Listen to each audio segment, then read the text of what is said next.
చాలామంది రోగంతో నా దగ్గరకు వస్తారు. వచ్చినప్పుడు వాళ్ళ హృదయ స్పందన గుర్తిస్తాను నేను. అయ్యా, నేను పిల్లలు గలదాన్ని, నేను బాగుపడేటట్టు ప్రార్థన చేయండి అంటారు. బెదర్, నాకు 2 పిల్లలు బెదర్, నాకు ఈ జబ్బు వచ్చింది బెదర్, ఇది తగ్గిపోయేటట్టు ప్రార్థన చేయి బెదర్. ఎందుకు? ముందే చెప్తున్నాడు, తగ్గితే పోయి ముందు వాళ్ళందరినీ నేను లైన్ చేయాలని. ముందే చెప్తుంది, తగ్గితే ముందు వెళ్ళి వాళ్ళకి మేలు చేయాలని. ఒకసారి ఆలోచించండి. నువ్వు బాధపడుతున్నావు, రోగపీడితురాలివై ఉన్నావు. కనీసం దేవుడు నన్ను బాగు చేస్తే, బ్రదర్ నా ప్రభు కోసం బతకాలని ఆశగా ఉంది, నా బాధ్యతలు నెరవేరుస్తూ మెయిన్గా నా ప్రభువుని నేను హత్తుకొని ఆయన్ని హృదయపూర్వకంగా సేవించుకోవాలనే ఆశ ఉంది బ్రదర్. కాబట్టి ముందు నాకు స్వస్థత వచ్చేటట్టు చేయండి, నా కోరిక నేను ప్రభు కోసం బతకాలని. మరి కుటుంబ సంగతి ఏంది? వాళ్ళ బాధ్యతలు ఏదన్నా ఉంటే చూద్దాం తర్వాత, అది సెకండ్ హాఫ్ బ్రదర్. ఫస్ట్ అయితే నేను నా ప్రభువుని ఫ్రీగా సేవించాలి, స్వేచ్ఛగా ఆరాధించుకోవాలి. ఈ వ్యాధి నన్ను అభ్యంతరపరుస్తుంది అని అడిగిన వాళ్ళు 100 మందిలో ఒక్కళ్ళు కూడా లేరు. నిజం. ఇప్పటి వరకు ప్రతి 100 మందిలో ఒక్కడు కూడా లేరు. వచ్చిన వాళ్ళందరూ కూడా నాకు ప్రార్థన చేయి, నాకు తగ్గిపోవాలి, నేను మా వాళ్ళని చూసుకోవాలి, నాకు మా అబ్బాయి కోసం ప్రార్థన చేయి, వాడికి తగ్గిపోవాలి, వాడు ఉద్యోగం చేయాలి, మా అమ్మాయి కోసం ప్రార్థన చేయి, ఆ అమ్మాయికి తగ్గిపోవాలి, పెళ్లి చేయాలి, మా నాన్న కోసం ప్రార్థన చేయండి, ఆయనకి తగ్గిపోవాలి, మేమంతా కూడా మళ్ళా ఆయన్ని సాది వాడాలి. నా కోసం ప్రార్థన చేయండి, నాకు ఇంతమంది కుటుంబం ఉన్నారు, ఇన్ని బాధ్యతలు ఉన్నాయి, నేను బాగుపడాలి, వాళ్ళందరి బాధ్యతలు నెరవేర్చాలి. మరి వాళ్ళందరి బాధ్యతలు అంత ముఖ్యమైనప్పుడు వాళ్ళనే బాగు చేయమను, వాళ్ళనే స్వస్థపరచమను. స్వస్థపరుస్తారా? ఏంటి స్వస్థపరిచేది? ఒక్కొక్కడు తగులుతాడు. నాకు భార్య పేషెంట్ అయి ఉంటుంది. ఆ పేషెంట్ అయిన భార్యను తీసుకొచ్చి మందిరంలో పడేస్తాడు. పడేసినోడు, అయ్యా నా భార్యను లేవనెత్తు ప్రభా, మరి నా భార్య తేడా పడిందంటే నా కుటుంబమే ఆరిపోయింది ప్రభా, నా దీపం ఆరిపోయింది ప్రభా, నా పిల్లలు అనాథలు అవుతారు ప్రభా అని ఏడిసి మొత్తుకొని మొర్ర పెట్టడం.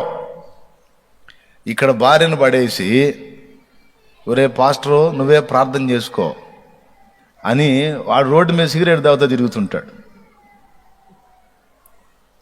అర్థమైందా? ఏదో సరదాగా టూర్కి వచ్చినట్టు రోగగ్రస్తురాలైన భార్యని ఇక్కడ పడేసి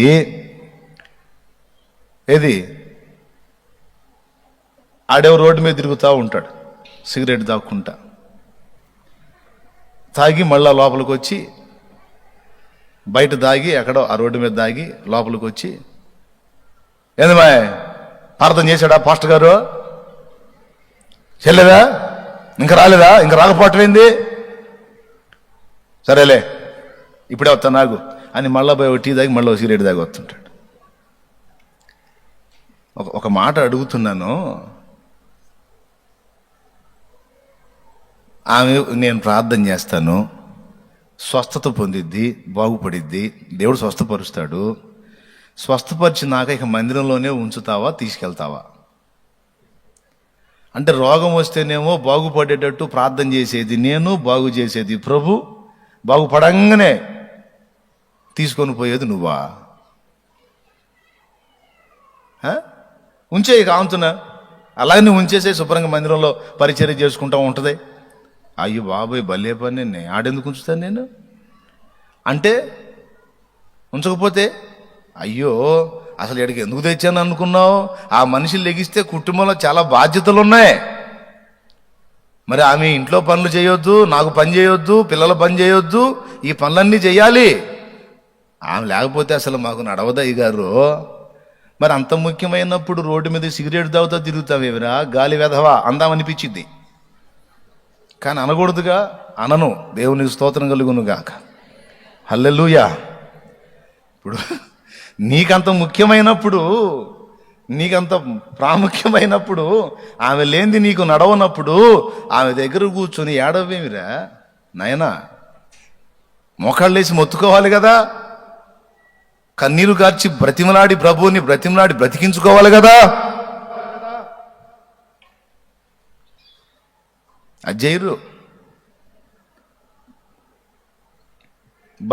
బతికితేనేమో వాడుకుంటారు తీసుకెళ్ళి, సస్తేనేమో 4 రోజులు ఏడిసి మళ్ళీ ఇంకో పెళ్లికి మొదలు పెడతారు. కానీ వీళ్ళున్నారే పేషెంట్లు, తగ్గితే బాగుండయ్యా, ఆయన బాధపడుతున్నాడు, తగ్గితే బాగుండయ్యా, పిల్లలు బాధపడుతున్నారు. అసలు సృష్టించినోడు పోయాడు, సృష్టించినోడు చిత్తం ఉందన్నది పోయింది, సృష్టించినోడు కూడా కొన్ని ఆశలు ఉన్నాయన్న ఆలోచన పోయింది, అసలు ఏం తెలియదు. అర్థమైందా? ఈ విధంగా బాధాకరమైన పరిస్థితి అన్నమాట. 10 మందిలో 9 మంది ఇదే బాపతుగా ఉంటే ఒక్కడొస్తున్నాడు వెనక్కి తిరిగి. యేసు ప్రభు ఒక వ్యక్తికి విడుదల ఇవ్వటమే కాదు, విడుదల ఇచ్చిన తర్వాత ఆ వ్యక్తి ఏం చేస్తున్నాడో కనిపెడతాడు. ఆయనకు అలవాటు ఉంది. మీకు కావాలంటే నిరూపణలు కూడా చూపిస్తా బైబిల్లో. బేతెస్దా కోనేటి దగ్గర యోహాను సువార్త 5వ అధ్యాయంలో ఉన్న స్టోరీయే. ఇంకా దానికి బైబిల్ ఏం తిప్పుతారులే, నాకు వెళ్ళి చూడండి. అది కూడా తెలియదా? అదే 38 సంవత్సరాల సీనియర్ పేషెంట్ ఉన్నాడే, ఆ రోగగ్రస్తుడికి యేసు ప్రభు విడుదల ఇచ్చాడు. ఆ విడుదల ఇచ్చినప్పుడు అతడు స్వస్థత పొందిన తర్వాత ఎక్కడున్నాడో మళ్ళా అబ్జర్వ్ చేశాడు ప్రభు. అతడు దేవాలయములో కనపడ్డాడు. ఈ మాట ఉంది, తర్వాత ఇంటికి పోయినాక చదువుకోండి. ఒకటి. రెండవది, యోహాను సువార్త 9వ అధ్యాయంలో పుట్టు గుడ్డి అయిన మనుషుణ్ణి స్వస్థపరుస్తాడు. స్వస్థపరిచిన తర్వాత వాడు బాగుపడి యేసు ప్రభువును కలుసుకోవాలంటే ఆ ఊళ్ళో పెద్ద మనుషులు అడ్డుపడతారు. అడ్డుపడి వాడిని వెలేస్తారు. ఎందుకంటే వాడు గంభీరంగా చెప్తాడు, యేసు ప్రభు నన్ను బాగు చేశాడు అని. యేసు ప్రభు నన్ను స్వస్థపరిచాడనే సాక్ష్యం ఇచ్చిన కారణం చేత వాడిని వెలేస్తారు. వెలేసిన ఆ వ్యక్తిని యేసు ప్రభు మళ్ళా దర్శిస్తాడు. అంటే ఇక్కడ మనకేమర్థమవుతుందంటే, ఒక వ్యక్తి జీవితంలో కార్యం చేయటమే కాదు, ఆ కార్యం చేసిన ప్రభు, కార్యం పొందినవాడు ఏం చేస్తున్నాడు, ఎలా ఉన్నాడు, వాని స్థితిగతులు ఎలా ఉన్నాయి అని పరీక్షించి చూస్తాడు. దేవునికి స్తోత్రం కలుగును గాక. హల్లెలూయా. ప్రియులారా, 9 మంది ఆ టైపులో ఉన్నారు, ఒక్కరే దేవాలయంలో కనపడుతున్నారు. ఎందుకు ఈ మాట చెప్తున్నానంటే, మనము అట్టివారమై ఉండకూడదని. అంటే ఈ 10 మందిలో వినండి బాగా, ఈ 10 మందిలో యేసయ్య స్పర్శ ఒకడికే అందింది. 9 మంది ఆయన ప్రేమ స్పర్శని అందుకోలేకపోయారు.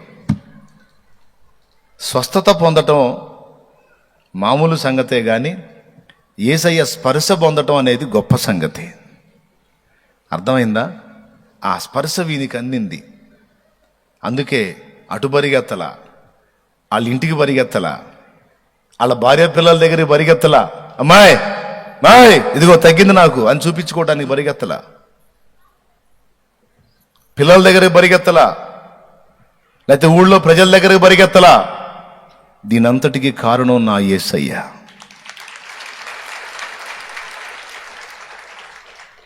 నేను ఆయన దగ్గరికి వెళ్ళాలి, ఆయన పాదాల దగ్గరికి వెళ్ళాలి అని ప్రభు కోసం పరిగెత్తాడు. ప్రియులారా, నేను ఒక్క విషయం చెప్తాను మీకు. యేసయ్య ప్రేమ స్పర్శ అర్థమైతే ఇక ఆయన పాదాల దగ్గర గడపకుండా మనం ఉండలేము. ఆయనను స్తుతించకుండా, మహిమపరచకుండా, ఆయన పాదాల దగ్గరికి పరిగెత్తకుండా ఉండలేము. దేవుని కార్యాలను రుచి చూసి కూడా ఒకడు ఉండగలుగుతున్నాడు దేవునికి దూరంగా అంటే వాడు ఇంకా అసలైన స్పర్శ పొందలేదు. వాడు యేసు ప్రభుని ఆయన కార్యాన్ని అయితే చూశాడు కానీ ఆయన ప్రేమ స్పర్శను అర్థం చేసుకోలేకపోయినాడు. అర్థం అయితే ఇక అతను ఆపటం ఎవడి వల్ల కాదు. ఇప్పుడు కొట్టాలి. ఇక ఆ మనిషిని ఆపటం ఎవరి వల్ల కాదు. ఉండలేడు ప్రభు పాదాల దగ్గరికి రాకుండా. ఏం కర్మ అండి మీకు అందరికీ? ఏం కర్మ రావాలని? కొంతమంది తెలివిగల్లోళ్ళు ఏం చర్చో ఏమో కరోనా వచ్చిద్దేమో లేనిపోయింది ఆడకపోతే అని చక్కగా ఇళ్లలో కూర్చుంటున్నారు. మీకేం కర్మ? పాపం ఇప్పటిదాకా చాకిరీ చేసుకొని కూడా వచ్చి ఉంటారు తొందరగా. మీ కష్టాలు ఇంట్లో ఎన్ని కష్టాలు, పాప ఆ కష్టాలన్నీ పడి వచ్చి ఉంటారు. ఏ ఉండొచ్చుగా.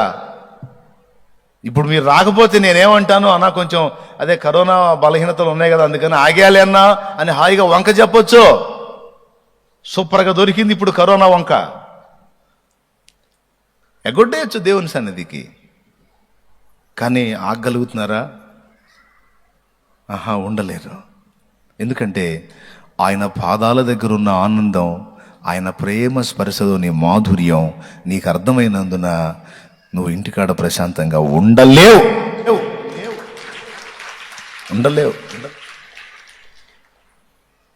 భయపడ్డావా సోదరే? దేవునికి మహిమ. బోల్డ్ అంత ఆస్తి వచ్చుంటామమ్మా, వాక్యం వినట్లేదు కదా అందుకని. సరే, పాయింట్కి వద్దాం. లైవ్లో ఉన్నోళ్ళు కూడా వాళ్ళకి ఎన్నో పనులు ఉంటాయి. ఇప్పుడు దేవుని వాక్యం వస్తుంది, షాలేమన్నయ్య ద్వారా దేవుడు నాతో ఏం మాట్లాడుతాడో అని పాపం పెక లైన్లోకి వచ్చి ఉంటారు. పాపం లైవ్లోకి వచ్చి ఉంటారు చాలా ఆశతో, కన్నీళ్లతో. వేరే దేశాల్లో ఉన్నారు, వేరే రాష్ట్రాల్లో ఉన్నారు, వేరే ప్రదేశాల్లో ఉన్నారు, రాలేరు పాపం. అదే వాళ్ళు ఇక్కడ నాకు అందుబాటులో ఉంటే అస్సలు అసంభవం వాళ్ళు రాకుండా ఆగటం. అంత అద్భుతమైన ఆసక్తి పరులైన బిడ్డలు దేవుడు కృపతో నాకు పరిచయం చేశాడు. ప్రియులారా, ఉండలేము అనే మాట చెప్తున్నాను నేను. ఏం ఉండలేము? ఆయన రుచి మనకు తగిలిందంటే ఆయన పాదాలను పెన్నేసుకోకుండా ఉండలేము. ఉండగలుగుతున్నాడు ఒకడు అంటే ఇంకా రుచించలా, రుచి తగల్లా, స్పర్శ అందలా. స్పర్శ అందింది అంటే ఇక ఆ మనిషిని ఆపటం ఎవడి తరం కాదు. ఈరోజు రోగులందరూ కూడా గుర్తుపెట్టుకోవాలి, ఏ బలహీనతతో నీవున్నా ఫస్ట్ నువ్వు నిజంగా దేవుని స్పర్శ ఎరిగిన వ్యక్తివైతే, అన్నా ఈ జబ్బు, ఈ బలహీనత, ఈ బాధ, ఈ సమస్య, ఈ వ్యాధి, ఈ ఇబ్బంది నన్ను నా ప్రభుకి దూరం చేస్తుందన్న మోకాళ్ళు నీ ప్రార్థన చేయలేకపోతున్నాను, ప్రభు కోసం పరిగెత్తలేకపోతున్నాను, పరిశుద్ధులతో తిరగలేకపోతున్నాను, ప్రభు కొరకు ఉపచారం చేయలేకపోతున్నాను, ఇది నాకు పెద్ద ఆటంకంగా ఉందన్నా ప్రభు దీన్ని తొలగించి నేను ఇంకా ఫ్రీగా ఆయనను సేవించడానికి నాకు అవకాశం ఏర్పడినట్లు ప్రార్థన చేయన్నా అని అడిగితే నేను ఎగిరి గంతేసి ప్రార్థన చేస్తా.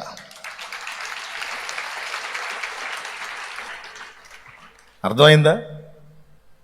ఎంతమంది అడుగుతారు అట్లా? ఎంతమంది అడుగుతారు? నాకు తెలిసి నాకు తగల్లా చాలా తక్కువ మంది. చెప్పండి, 1000లో ఏ 2-3 అన్నట్టుగా ఉంది. అందరూ కూడా ఆ 9 మంది బ్యాచే. ఈ సమరయుడు బ్యాచ్ ఒకడే తగిలాడు, 100 మందిలో ఏ ఒకడో తగిలాడు. ఈరోజు ఈ లైవ్లో ఉన్నాళ్ళు కానీ తర్వాత వినేవాళ్ళు కానీ అందరూ కూడా గుర్తించాలి, మనం ఈ సమరయుని వలె ఉండాలి. ఓకే, ఫస్ట్ పాయింట్ అయిపోయింది. యేసయ్య ఏంటో అర్థమైతే, ఆయన కార్యం రుచించినట్లయితే, ఆయన స్పర్శను రుచి చూస్తే ఇల్లు పట్టదు, భార్య పట్టదు, భర్త పట్టడు, పిల్లలు పట్టడు, తల్లి పట్టదు, ఏమీ పట్టదు. వాళ్ళకి మెంటల్ వచ్చింది నీ ప్రవర్తన చూసి. నీ పిచ్చి పట్టిపోయేటట్టున్నావు నువ్వు. అదే పిచ్చి అయిపోయింది. ఎక్కడ చాలామంది భక్తులను చూశాం కానీ మరి నీ ఎంత విడ్డూరం ఏడా చూడలేదయ్యా, ఏడా చూడలేదమ్మా. అమ్మో మరీ దారుణం నువ్వు అని నిన్ను అన్నారు అంటే ఒక గొప్ప సర్టిఫికేట్ వచ్చింది నీకు. దేవునికి స్తోత్రం కలుగును గాక. హల్లెలూయా. ఎందుకు ఉండలేవు? ప్రభు కార్యములు చూసి స్తుతించకుండా, స్తోత్రించకుండా, ఆరాధించకుండా, ఆయన మహింపరచకుండా, ఆయన పాదాలకు దూరంగా ఉండలేవు. పరిగెత్తుతావు. హల్లెలూయా అంటే ఒప్పుకొని చర్చోళ్ళు ఒక కూటం పెట్టారంట. హల్లెలూయా అంటే ఒప్పుకోరు వాళ్ళు, ఆ చర్చోళ్ళు. హల్లెలూయా అన్న వాక్యం చెప్పేటప్పుడు స్తోత్రాలు చెప్పినా ఒప్పుకోరు వాళ్ళు. నిశ్శబ్దం వినాలి, క్లాసులో సబ్జెక్ట్ విన్నట్టు వినాలి. ఏమాత్రం సప్పుడు చేసినా వాళ్ళు ఒప్పుకోరు. క్రమశిక్షణ కలిగిన సంఘం అన్నమాట వాళ్ళ ఫీలింగ్. అది మాది చాలా క్రమము కలిగిన సంఘం, క్రమశిక్షణ కలిగిన సంఘం అని. సరే, పెట్టిన వాళ్ళు చర్చిలో కూటం పెడితే ఇబ్బంది ఉండేది కదా, బజార్లో పెట్టారు. ఏదో సువార్త కూటం లాగా బజార్లో పెడితే ఏదో కూటం పెట్టారని వాళ్ళు వచ్చి కూర్చుంటారు కదా. కాస్త దేవుని మహిమపరిచే మనస్తత్వంలో పెద్ద ఆవిడ వచ్చి కూర్చుంది, ఆ జనాల మధ్యలో కూర్చుంది. పెద్ద ఆవిడే ఆ మధ్యలో కూర్చుంటే ఈ దైవజనుడు వాక్యం చెబుతున్నాడు. వాక్యం చెబుతా ప్రభువుకు చేసినటువంటి కార్యాలను ఒక్కొక్కటి ప్రస్తావిస్తున్నప్పుడల్లా ఈమె మధ్యలో దేవుడు ఈ కార్యము చేశాడో అనగానే హల్లెలూయా అంటుంది. అనగానే కూర్చున్నోళ్ళు చెప్పేవాడు మొత్తం ఆమెకెళ్ళి ఉర్రపడి చూస్తున్నారు, ఉరిం చూస్తున్నారు. ఆమె హల్లెలూయా అంటాం, వీళ్ళందరూ చూడటం. ఫస్ట్ అర్థం కాల ఆమెకి. అందరూ అంటారు కదా, నేను కూడా అందాం అన్నట్టుగా ఆమె ఆ దేవుని కార్యాన్ని బట్టి మహింపరిచింది. ఆ మహింపరిస్తే వీళ్ళు మొత్తం కలిసి చూడరు ఉరిమి. అప్పుడు ఆమెకు అర్థమైంది, ఒరి బాబు ఏదో నేను తేడా పడ్డట్టున్నాను, అయినా ఇది అంటాం తప్పేం కాదు కదా, దేవుని స్తుతించడం తప్పే ఉంది అని. సరే, ఎందుకు వచ్చిన గొడవలే, ఎవరు అనుభవాలు వాళ్ళే అనుకొని మౌనం కూర్చుంది. కాసేపటికి మళ్ళా దేవుని కార్యం చెప్పాడు ఆయన. చెప్పేసరి మళ్ళీ హల్లెలూయా అంది. అనేసరికి ఇక పక్కన ఉన్నోళ్ళు చెప్పారు, అలా అరవకూడదు, మౌనంగా కూర్చోవాలి. సరే, ఎందుకు వచ్చిన గొడవలే ఎట్ట కూర్చుంది.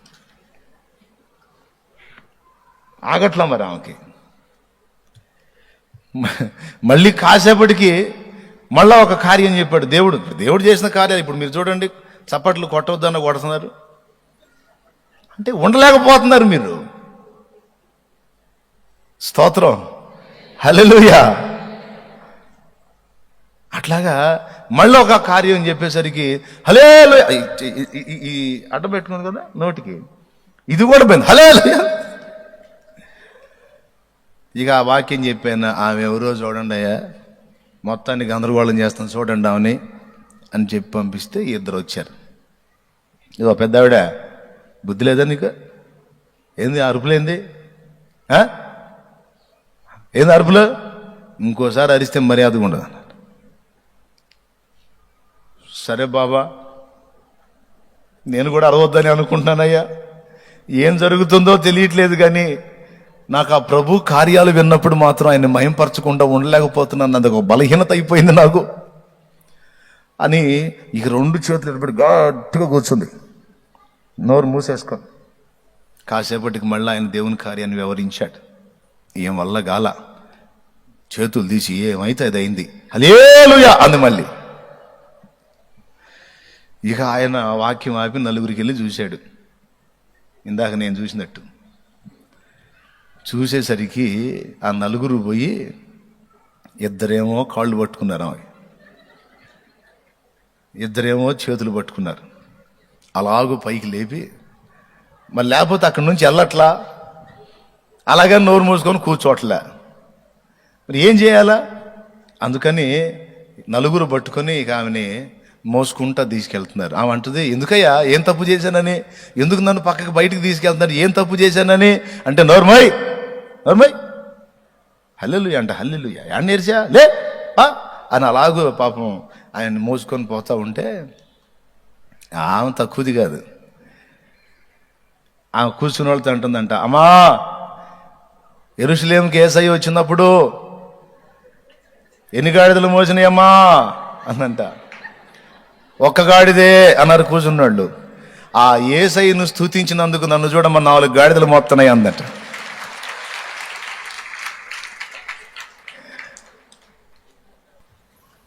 కృతజ్ఞత చెల్లించకుండా ఉండలేరండి.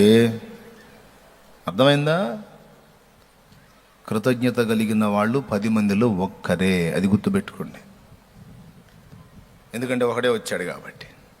ప్రతి 10 మందిలో ఒక్కళ్ళే తగులుతున్నారు. నిజంగా దేవుని కృతజ్ఞత చూపుతున్నాడు. 9 మంది రూట్ మారిపోతా ఉన్నారు. మనం అలా కాకూడదు. ఎలా ఉండగలమండి? ఆయన కార్యాలు రుచి చూసి, ఆయన ప్రేమ స్పర్శను పొంది, ఎక్కడో అసహ్యమైన రోత బ్రతుకులో ఉన్న మనల్ని తీసుకొచ్చి ఆశీర్వాదకరమైన మెట్టులో ఉంచినటువంటి ప్రభువుని మహింపరచకుండా, సన్నుతించకుండా, సమీపం కాకుండా ఎలా ఉండగలం? సాధ్యం కానే కాదు. అలా ఉండగలుగుతున్నారు అంటే వారు ఇంకా ప్రభువుని ఎరిగిన వారు కారు. 2, ఓకే, ప్రభువుని ఎరిగినవాడు, ఆయన ప్రేమ స్పర్శ పొందినవాడు ఆయనకు దూరంగా బతకలేడు. ఓకే, అది మొదటిది. 2వది, ప్రియులారా వినండి, ఆయన ప్రేమని రుచి చూసిన వాడు కృతజ్ఞతాస్తుతులు చెల్లించకుండా, స్తుతించకుండా, ఫస్ట్ చెప్పాను ఆయనకు దూరంగా బతకలేడు. 2వది చెప్పాను స్తుతించకుండా ఉండలేడు. కేకలు వేసి ప్రభువుని మహిమపరచకుండా ఉండలేడు. ఇవన్నీ పాటలు ఉన్నాయి. నా హృదయమెంతో జీవము గల దేవుని దర్శింప ఆనందముతో కేకలేయుచున్నది. ఆయన్ని సన్నుతించకుండా, స్తుతించకుండా ఉండలేము. పాట పాడేటప్పుడైనా, స్తుతించేటప్పుడైనా హృదయంలో నుంచి వచ్చేటట్టు జాగ్రత్త తీసుకోవాలి. బాయ్ పాడేవాళ్ళు వింటున్నారా? నేను కనిపెడతా ఉంటా, వీళ్ళు నోటితో పాడుతున్నారా, హృదయపూర్వకంగా పాడుతున్నారా అని. అందరూ గుర్తుపెట్టుకోండి. మైకు తీసుకొని నిలబడ్డప్పుడు ఫోజు చూపించడానికో, లేకపోతే మెలికలు తిరుగుతా జనాలు ఏం ఫీల్ అవుతున్నారో అని వాళ్ళ ముఖాలు చూసుకుంటా, ఆహా నా పనితనాన్ని జనం బాగా మెచ్చుకుంటున్నారా, పొగుడుకుంటున్నారా అని ఆలోచనలు చేసుకుంటా, చెత్త ఫీలింగ్స్తో పాడటం కానీ, వర్షిప్ చేయటం కానీ ఎప్పుడూ చేయకూడదు. ఎప్పుడైనా పాడినా, ప్రభువుని గురించి మాట్లాడినా, ప్రభువు ఎదుట ఉన్నాడని గుర్తెరిగి ఆయన వైపు చూస్తూనే మాట్లాడాలి, ఆయన వైపు చూస్తూనే పాడాలి. పరవశం అనేది మన ఆంతర్యంలో నుంచి వచ్చిన నాడే నీ గొంతు ఎలా ఉన్నా, నువ్వు పాట ఎలా పాడినా అది నువ్వు పరవశిస్తూ, అనుభవిస్తూ, ఆనందిస్తూ, ఆస్వాదిస్తూ పాడితే ఆ స్పర్శ అవతల వాళ్ళకి తగిలి వాళ్ళు అందులోకి రాగలుగుతారు. ఈ పొడి పాటలు పొడిగా అంటే ఆ మనిషి ఫీలింగ్సే అర్థమవుతుంటాయి. పాడే ఏ ప్రభువుని గురించి పాడుతున్నాడో ఆయన వైపు చూస్తున్నాడా, లేకపోతే ఆయన పాట పాడితే ఇటు జనాలకి వెళ్ళి చూస్తున్నాడు అనేది అర్థమైపోయింది. అది డ్రైగా ఉంటుంది, అందులో ఏ జీవం ఉండదు. మళ్ళీ పాట దేవుని పాటే, అందులో ఏ జీవం ఉండదు. అన్యుల్ని చూసి నేర్చుకోండి. వాస్తవంగా అతనికి మన దేవుడు తెలియదు, కానీ అతడు ఫీల్ అయి పాడతాడు. ఎంత అతను ఏకంగా ఇప్పుడు ఏ దేవుడైతే ఏమని నమ్ముతారు వాళ్ళు, ఏ దేవుడైతే అందరూ ఒకటే అన్న ఫీలింగ్లో అన్యులు ఉంటారు. మనమేమో నిజమైన దేవుడిని ఎరుగున్నాం కాబట్టి మనం ఇంకా ఎక్కువ సమీపం కావాలి. అన్యులు నిజమైన దేవుణ్ణి ఎరగని వ్యక్తులు పాడారు చూడండి పాటలు. సుశీల వాస్తవంగా దేవుని సంబంధమైన దేవుని రక్షణ పొందిన మనిషి కాదు. బాలసుబ్రహ్మణ్యం దేవుని రక్షణ పొందినటువంటి వ్యక్తి కాదు. పాపం ఆయన బలహీనతలో ఉన్నాడట. ప్రభు ఆయన స్వస్థపరచునుగాక. ఆయన వాస్తవంగా వేరే మార్గంలో ఉన్న వ్యక్తి ఆయన. కానీ ఆయన పాట పాడినప్పుడు చూసారా, నీ సృష్టిలో ఈ లోకమే నీవు మాకు ఇచ్చిన సత్రమయ్యా, ఆ సత్రములో యేసయ్యా నీకు స్థలమే దొరకలేదయ్యా, ఎంత దీన. మనం ఏడుస్తాం, ఆయన ఏడుతాడో లేదో తెలియదు, కానీ ఫీల్ అయ్యి పాడతాడు. అంటే ఆయననే చూస్తాడు పాడేటప్పుడు. సింగర్ ఎప్పుడైనా సరైనటువంటి వ్యక్తి ఎవరిని గురించి పాడుతున్నామో ఆ ప్రభువుని చూస్తాడు. కదిలింది కరుణరథం అనే పాట విన్నప్పుడు ఇప్పటికి విన్నా ఏడుపు వచ్చింది. ఇప్పటికి విన్నా కూడా. ఎందుకు పాడింది మళ్ళీ బాప్తీసం పొందినోడు కాదు, ప్రభువుని గురించి పూర్తిగా ఎరిగి ఉన్న మనిషి కాదు, కానీ అనుభవిస్తూ పాడాడు, ఆస్వాదిస్తూ పాడాడు, స్పర్శిస్తూ పాడాడు. ఆ పాట ఇప్పుడైనా ఏడుస్తాను నేను. అంటే ఎందుకు చెప్తున్నాను ఈ మాట అంటే, దేవుణ్ణి పాదాలు పట్టుకొని ఆయనకు దూరం కాకుండా సమీపంగా ఉండటమే కాదు, నిండు మనసుతో ఆయన్ని ఆరాధించగలుగుతాడు, హృదయపూర్వకంగా స్తుతించగలుగుతాడు. కొంతమంది స్తోత్రాలు యాంత్రికమే, పాటలు యాంత్రికమే, ప్రార్థన యాంత్రికమే, చక్కని పదజాలం అల్లి పెడతారు ప్రార్థనలో. ప్రేమ కలిగిన మా మహాపరిశుద్ధుడవైన తండ్రి ప్రభువా స్తోత్రములు అన్నట్లుగా ఏది వినేవాడు బాగా ఇంపుగా ఉందనుకోవాలని ఆ ప్రార్థనలో ఫీలింగ్స్ అన్నీ అవి. న్యాచురల్గా నువ్వు దేవునితో మాట్లాడుతున్నావు, దేవునితో నీకు సమీప్య అనుబంధం ఉంది. ఫ్రీగా ఆ మాటలు ఏమంటారు ప్లాస్టిక్ పూల్ లాగా ఉండకూడదు. సమీపంలోకి వెళ్ళి మాట్లాడాలి దేవునితో. వినేవాడికి ఇంపుగా ఉండేటట్టు చూడటం కాదు, ఏది పక్కన వినేవాడికి నీ ఇంపుగా ఉండేటట్టు కాదు, నీ ఎదురు కూర్చున్న ప్రభువు ఇంపుగా సంతోషించేటట్టుగా ఉండాలి నీ మాటల్లో. హల్లెలూయా. నేను చూసా, స్తోత్రం చెప్పండి, ప్రార్థన చేస్తున్నాను, స్తుతి చెప్పండి, ఆరాధన చేయండి, హల్లెలూయా అని చెప్పని దేవుని మయంపరచండి అని అన్నాం అనుకో,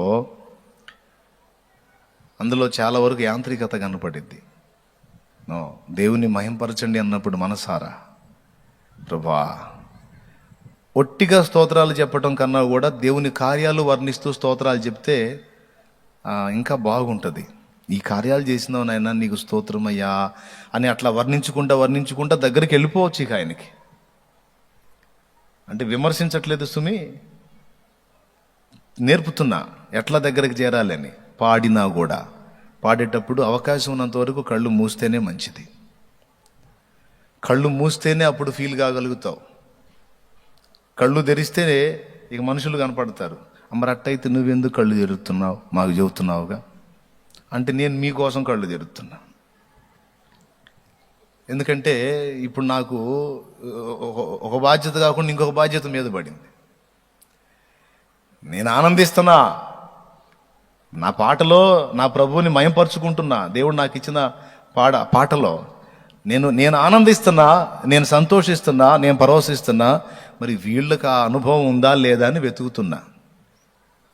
వీళ్ళు నన్ను మెచ్చుకుంటున్నారా లేదా కాదు, వాళ్ళు కూడా నాకు దేవుడిచ్చిన ఆత్మీయ స్పర్శ వాళ్ళకి అందిందా లేదా, వాళ్ళు కూడా పరవశిస్తున్నారా లేదా, వాళ్ళు కూడా ఆనందపడుతున్నారా లేదా, వాళ్ళు కూడా దేవుణ్ణి మయంపరుస్తున్నారా లేదా అని వెతుక్కుంటా. లేకపోతే కొంతమంది ఉంటారు, ఎంత అద్భుతంగా దేవుడు కదులుతున్నా, ఎంత అద్భుతంగా దేవుని సన్నిధి దిగొచ్చినా గుడ్లప్పు చెప్పి ఏమాత్రం నోరు తెరవకుండా పక్కన వాళ్ళ మొఖాలు చూస్తూ ఉంటారు. ఈ యొక్క వింత జంతువులు, మిమ్మల్ని కాదులే అటు చూసేవాళ్ళని అంటున్నా, వింత జంతువులు అనమాట. వింత జంతువులాగా ఆళ్ళ మొఖాలు ఏళ్ళ మొఖాలు చూస్తారు. నేను ఆనందించాలి, నేను కూడా ప్రభువుని స్తుతించాలి అని అనుకోరు. కొత్త వాళ్ళ సంగతి చెప్పట్లా, పాతోళ్లే మళ్ళా సంవత్సరాల నుంచి వస్తానే ఉంటారు.